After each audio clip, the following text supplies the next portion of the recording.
alam mo, Jade, yung good luck, maraming ibig sabihin yan eh. Good luck na, nako siya na, di ba? Hindi nagpakita ng takot. Good luck na nasa amin ang makinarya, nasa amin ang pondo.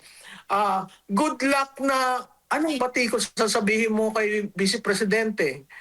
Pero ako, ibabalik ko sa kanila, good luck sa paghanap ng inyong kandidato. Good luck na sana magpakatotoo kayo na hindi kayo maglalagay ng mga surrogate candidates para lamang masagin ang boto ni Inday.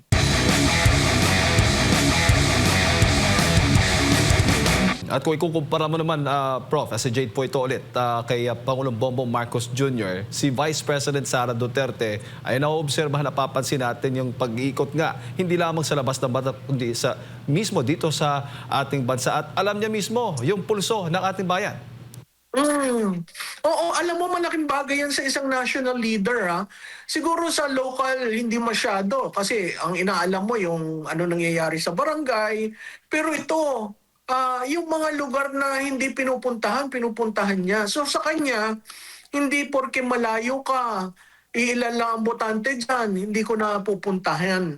Iba nga ang molde, iba ang mold ng Inday Sara. Kaya napakahirap sa mga politiko na tatamad-tamad ang maintindihan siya.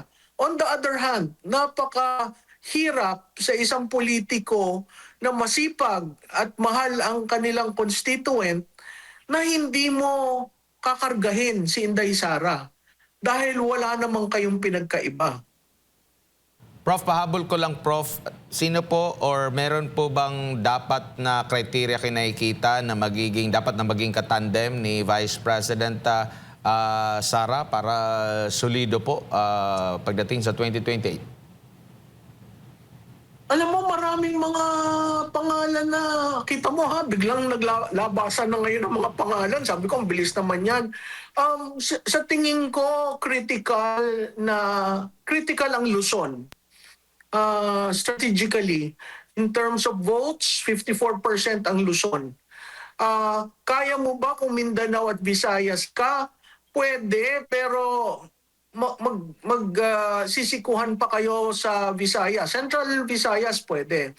So, siguro kailangan yung magiging vice presidente niya, kino-complement siya. May bata si Inday, siguro yung vice presidente pwedeng mas may experience sa kanya. May sariling natural group.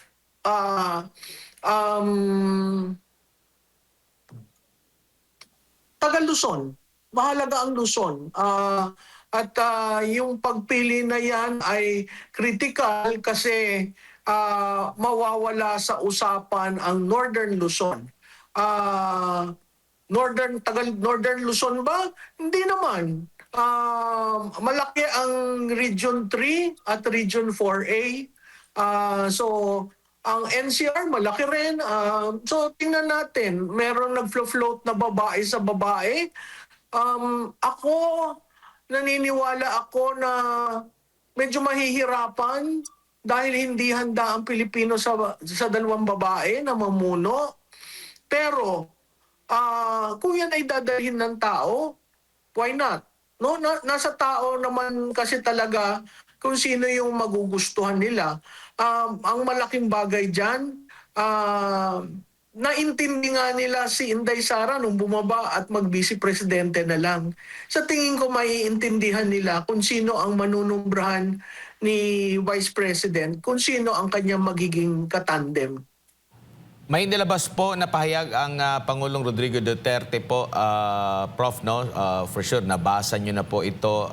Marami din ang naging emosyonal nung mabasa nila itong pahayag ng Pangulo. Sa tingin nyo po, anong nakikita nyo pong epekto rin dito, lalo na sa pagtakbo ni Vice President Sara Duterte kung meron man po?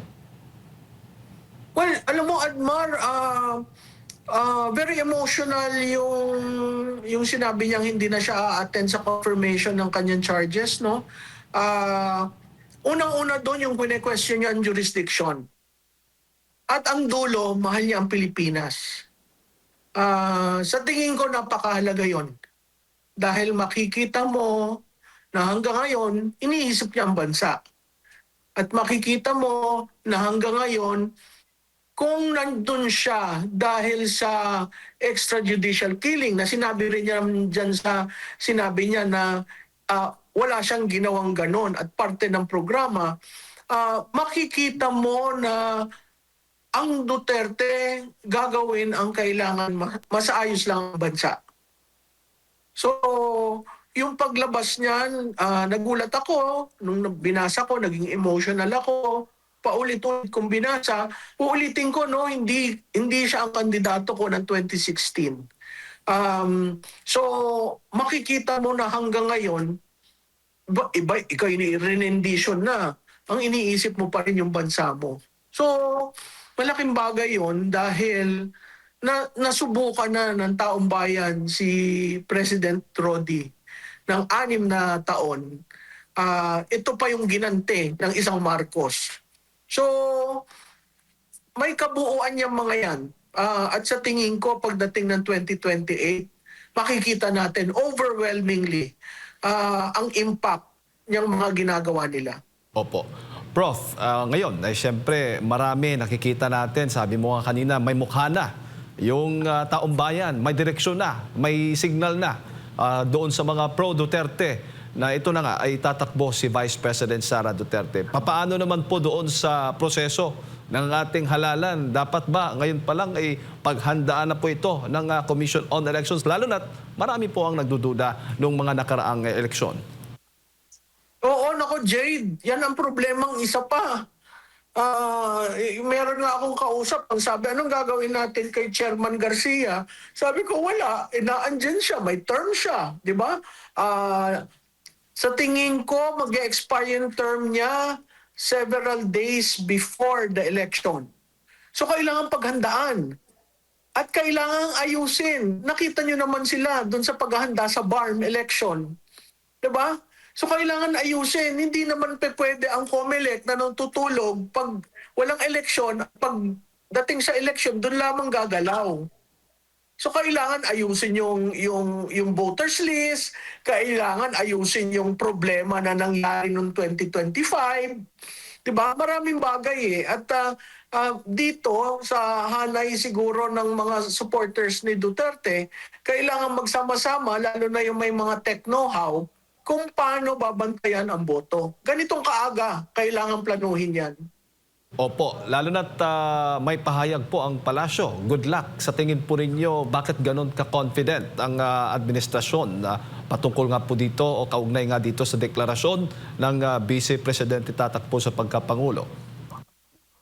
Alam mo, Jay, yung good luck, maraming ibig sabihin yan eh. Good luck na, naku, siya na, di ba? Hindi nagpakita ng takot. Good luck na nasa amin ang makinarya, nasa amin ang pondo. Good luck na, anong bati ko sasabihin mo kay Vice Presidente? Pero ako, ibabalik ko sa kanila, good luck sa paghanap ng inyong kandidato. Good luck na sana magpakatotoo kayo na hindi kayo maglalagay ng mga surrogate candidates para lamang masagin ang boto ni Inday. Opo. Siguro, Prof, huling mensahe po ninyo, lalo't batay sa mga nakikita nating mga survey sa social media, marami pong natutuwa dito nga sa naging desisyon ng pangalawang Pangulo na tatakbong Pangulo sa susunod na eleksyon.